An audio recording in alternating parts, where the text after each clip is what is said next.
kita lanjutkan ke presentasi yang berikutnya dari kelompok 5 pagi ya, dengan judul keunggulan dan tantangan cloud computing di era digital dalam sektor pendidikan. Yang kepada kelompok 5 sama dengan kelompok-kelompok sebelumnya di presentasi ini menjadi jadi untuk mempersingkat waktu kita langsung aja ke sesi pertama. Waktu dan tempat dipersilakan. Baik, terima kasih Bapak. Oke, Assalamualaikum warahmatullahi wabarakatuh. Selamat pagi semuanya. Oke, perkenalkan, saya Fatia Ismara sebagai moderator dari kelompok 5. Pada kesempatan ini kami akan mempresentasikan proyek mata kuliah komunikasi data dengan judul keunggulan dan tantangan cloud computing dalam sektor pendidikan. Di sini ada kelompok kami, perkenalkan. Di sini ada Aisyah Fitria sebagai operator, di sini ada Ramadhania sebagai pemateri, di sini ada Lintan Markeningrum sebagai pemateri, dan Intan Dunianda sebagai pemateri. Oke, tanpa berlama-lama, langsung saja kita mulai kepada Intan.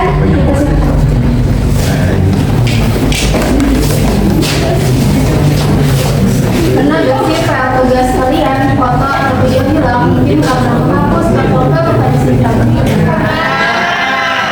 Nah, teknologi cloud computing ini bisa jadi solusi. Dengan cloud, kalian bisa simpan file dan aksesnya lewat internet. Tetapi masih ada kendala dari segi keamanan dan masih banyak pengguna yang belum tahu cara penggunaan.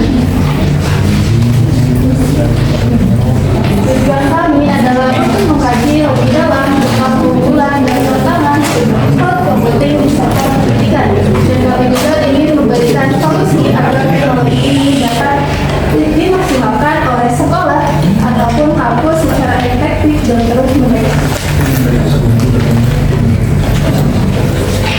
Penelitian ini bermanfaat bagi sekolah, siswa, dan pihak dan guru, misalnya jadi bahan pertimbangan saat membuat digitalisasi bagi guru dan siswa.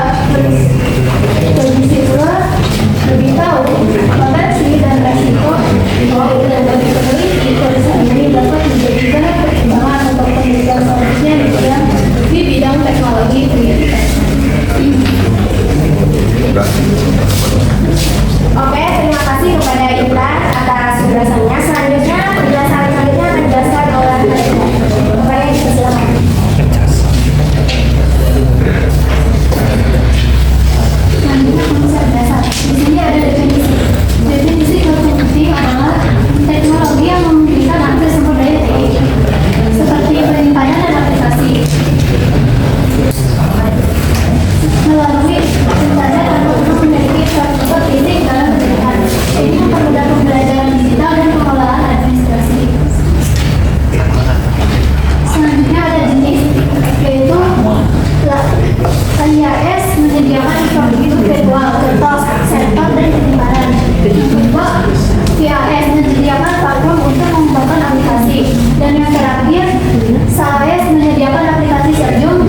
kepada teman-teman, apakah dari kelompok baik, apakah ada yang ingin dipertanyakan?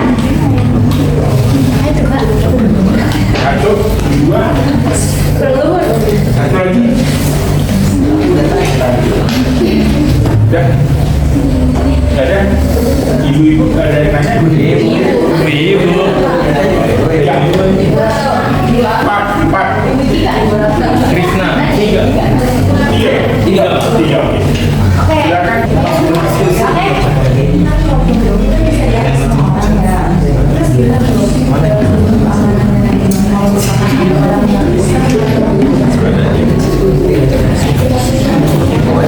Jadi keamanannya gitu ya.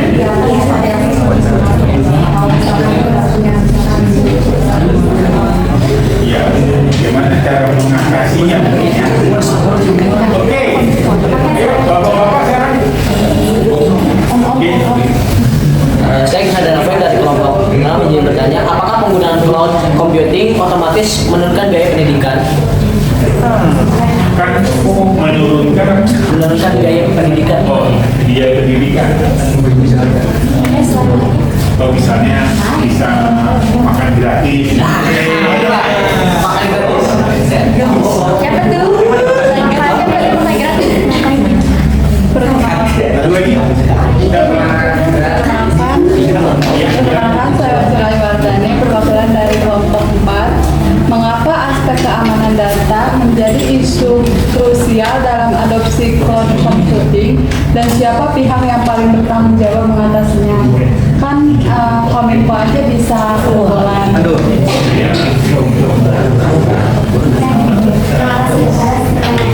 Izinkan kami berdiskusi.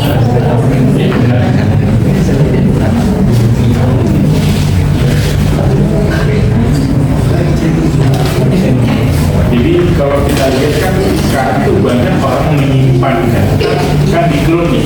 Iya. Jadi bisa diakses dimanapun ya, dan lebih aman. Gak akan kehilangan data itu kecil. Tapi ya keamanan juga harus terjaga dengan baik ya. Karena juga apa ya? Kan tidak semua data itu bisa diakses di cloud. Ya, tidak semua bisa diakses di cloud. Karena kan kalau data-data rahasia ya nggak bisa dong diakses di cloud ya, bahaya. Cuma data-data yang umum aja yang bisa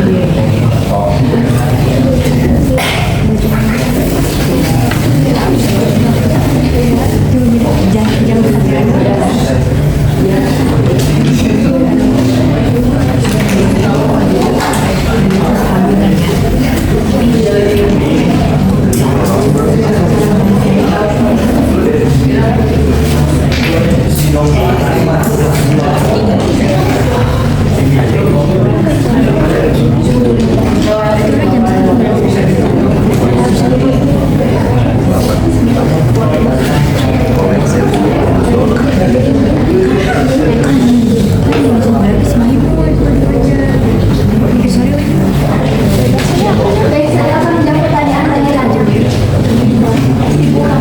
Keamanan dari cloud computing yang pertama gunakan password yang kuat. Yang kedua aktifkan two-factor authentication. Dan yang ketiga jangan sembarangan share file. Yang keempat logout di perangkat umum. Yang kelima rutin backup file. Dan yang terakhir hati-hati. hati-hati apa? Klik link. Apakah sudah jelas?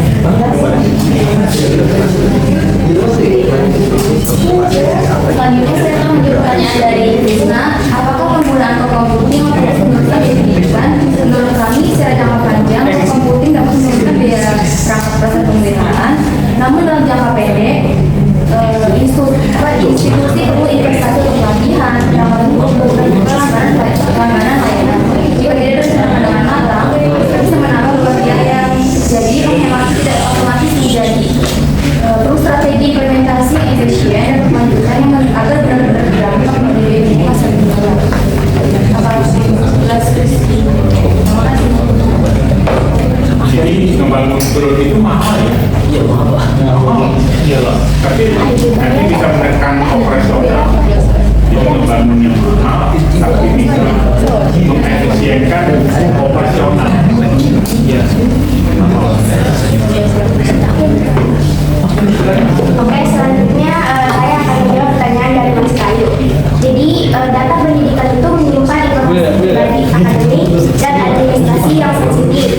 Jadi, jika sistem web diserang, hal ini bisa menimbulkan pelanggaran privasi ya. Nah, dan kepercayaan publik tanggung jawab keamanan pada ada dua pihak. Penyedia layanan cloud harus memastikan sistem enkripsi dan akses yang kuat, sedangkan institusi pendidikan harus menerapkan kebijakan perlindungan data, edukasi keamanan digital, dan manajemen akses internal yang ketat.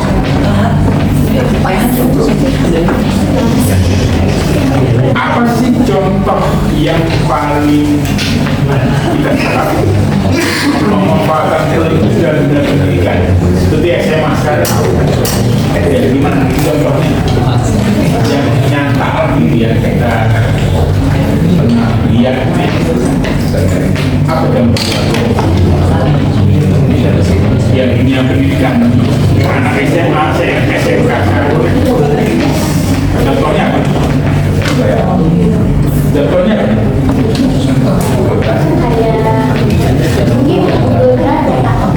Ya, oke. Bisa menempel kayak dokumen atau fotonya juga bisa masukin ke Google Drive. Bisa digunakan gitu ya, yang paling umum. Siapa yang bisa akses? Iya, jadi harus tepat gitu. Gak boleh. Tapi kan tetap harus kita berikan akses ya. Benar, nggak bisa semua orang bisa. Kayak misalnya kayak kita di SIS itu bisa melihat. Mereka masih itu cuma bisa ngebaca aja, nggak bisa nulis kan? Yang read nggak bisa write, ya nggak bisa read write. Jadi kalau pengertian akses itu sebenarnya simple ya. Apa pengertian akses itu? Bisa dilihat semua orang, Bisa apa? bisa dilihat semua orang.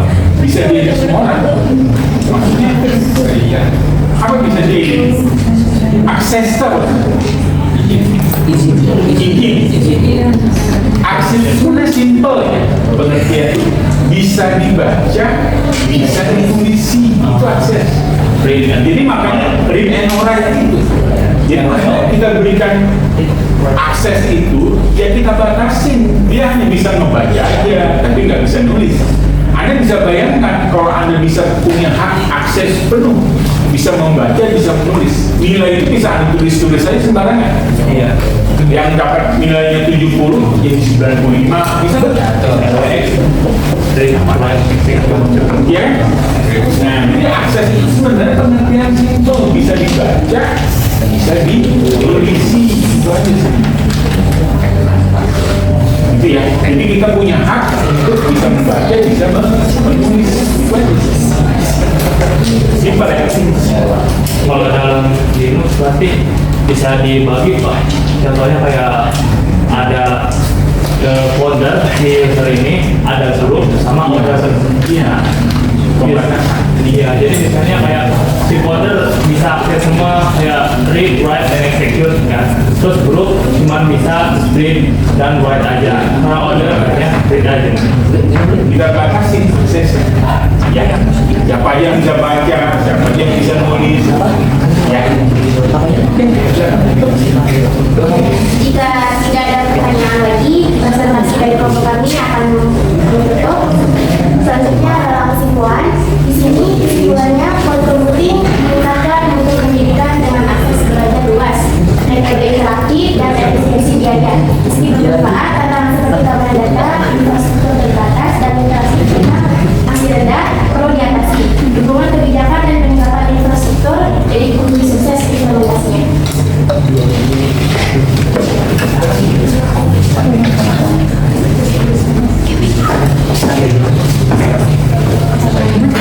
Terima kasih atas perhatian dari teman-teman. Saya akhiri presentasi kelompok 5. Assalamualaikum